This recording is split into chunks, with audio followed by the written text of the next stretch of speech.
pinaka-latest na post ni Mr. J. Sonza.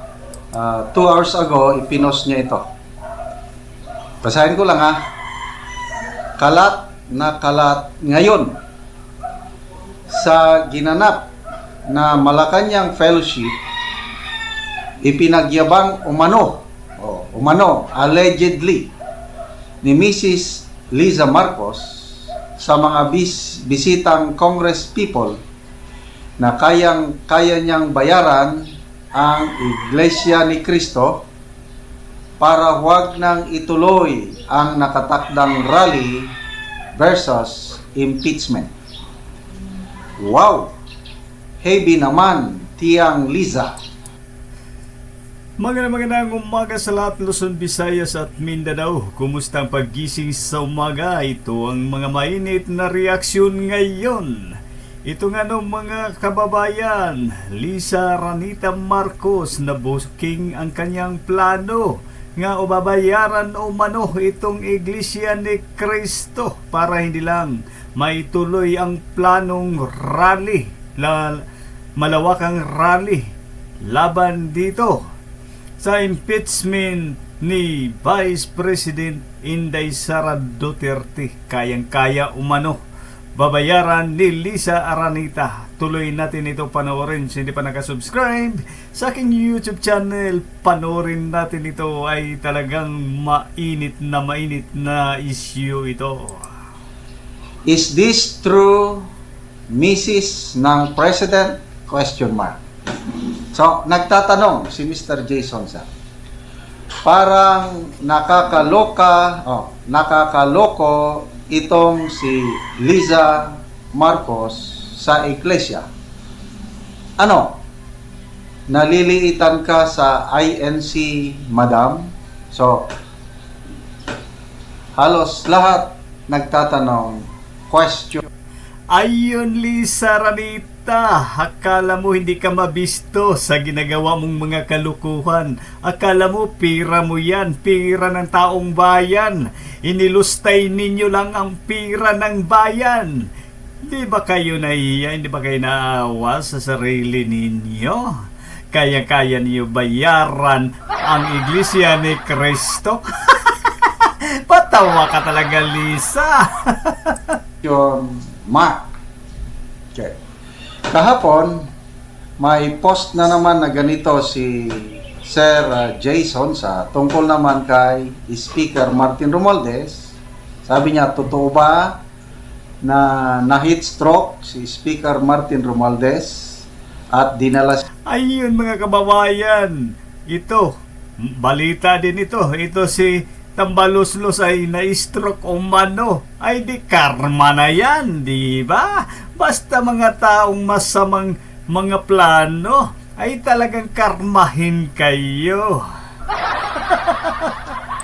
siya sa St. Luke's Hospital. Napakaingay ang chatter. So, nagtatanong.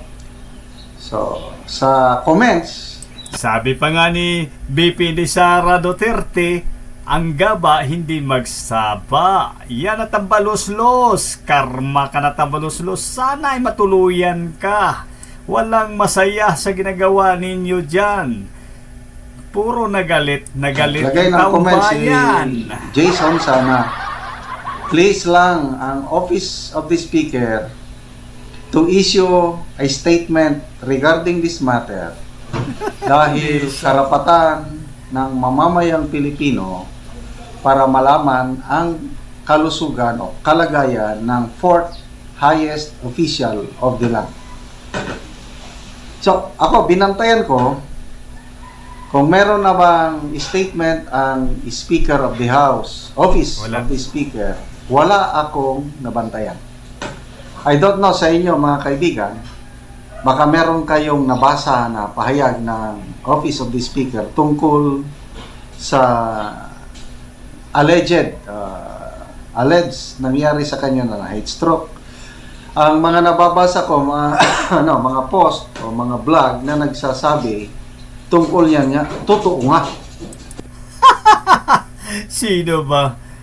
taong bayan matutuwa sa ginagawa mo, tambalos-los, pangluloko, paninira kay BP Inday Sara Duterte? Walang natutuwa sa iyo. Ay dapat talaga matuluyan ka sana. Yun lang, no? Ay dapat talaga karmahin kayong mga hinayupak.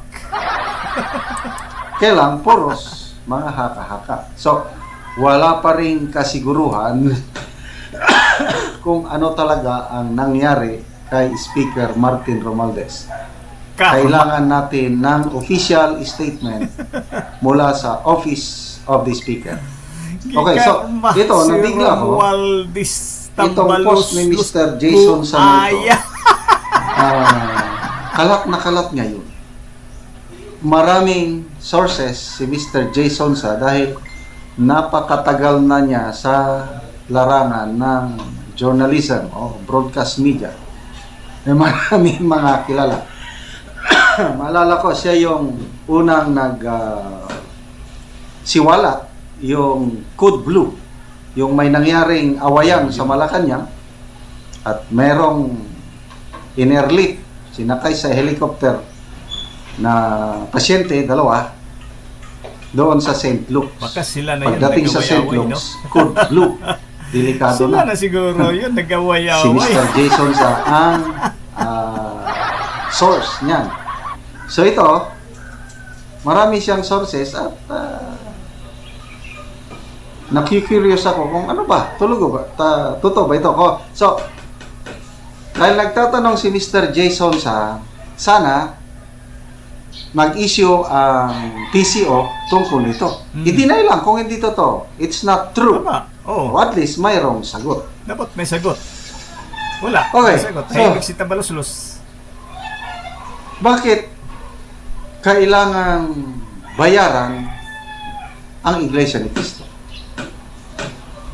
Di ba ang kanilang pahayag, kasi itong gagawin ng Iglesia ni Cristo, yung rally nila, Tama.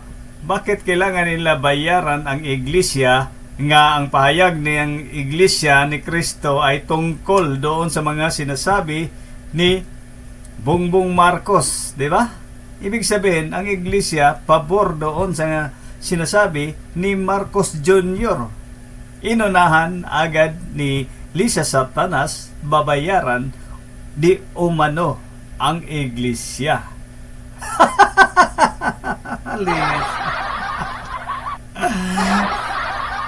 Tapos sasabihin, walang pera. it's either way. On one angle, parang lumalabas na ang mga Iglesia ni Cristo ayaw ng impeachment at parang sinusuportahan nila si BP Sara. Si BP Sara. Yan, isang anggulo yan. Kung ang isang grupo, isang tao, itong angle ang titignan niya na mag-rally ang iglesia dahil ayaw nila sa impeachment at sinusuportahan nila si BP Sara, eh talagang patitigil mo ang rally ng iglesia. Kasi lalo lang sisikat si BP Sara kung matuloy ang rally. Ay, siyempre sikat na nga ngayon si Vice President Inday Sara Duterte sa ibang bansa, sa buong mundo. Sikat na sikat kahit saan nga Diyos mapanood ninyo mga kababayan. Andoon si BP Inday Sara Duterte. Kaya nga lalong nainggit ito si Tanas at si Tambalos-los. So, yan, isang anggulo yan. Kaya lang, isang anggulo din na malinaw, sabi ng iglesia, sinusuportahan nila ang pahayag o opinyon ng Pangulong Marcos Jr. Oh, yun nga. Na wag nang ituloy ang impeachment dahil hindi nakakatulong sa mamamayang Pilipino. So kung dito ka nga anggulo titingin, magpasalamat ka pa na mag-rally ang Iglesia ni Cristo. Pabor kay kayan. Kasi ang rally nila pro-BBM, pro-kapayapaan, pro-people, pro-country. Kasi para hindi tayo magkawatak-watak. Tama! Di ba ganun yun? Kaya ako, natutuwa ko sa rally ng Iglesia ni Cristo kasi kung papakinggan ng mga kongresista ang panawagan ng Iglesia na huwag ituloy, ang makikinabang ang taong bayan, ang makikinabang ang ating bansa, kasi hindi na tayo magkawatak-watak. Kaysa yung itutuloy mo yan, at kung ano man ang resulta, lalo lang iinit ang sitwasyon sa politika. So, anong kayo mga kababayan, saan kayo nakatingin na anggulo itong rally ng iglesia? Is it pro-BBM, pro-government, para hindi tayo magkawatak-watak? Wala kasi. Or is it pro? Wala na kasi yan sa katinoang isip ito, si Lisa. Kasi bangag eh. Bangag ito din si Lisa.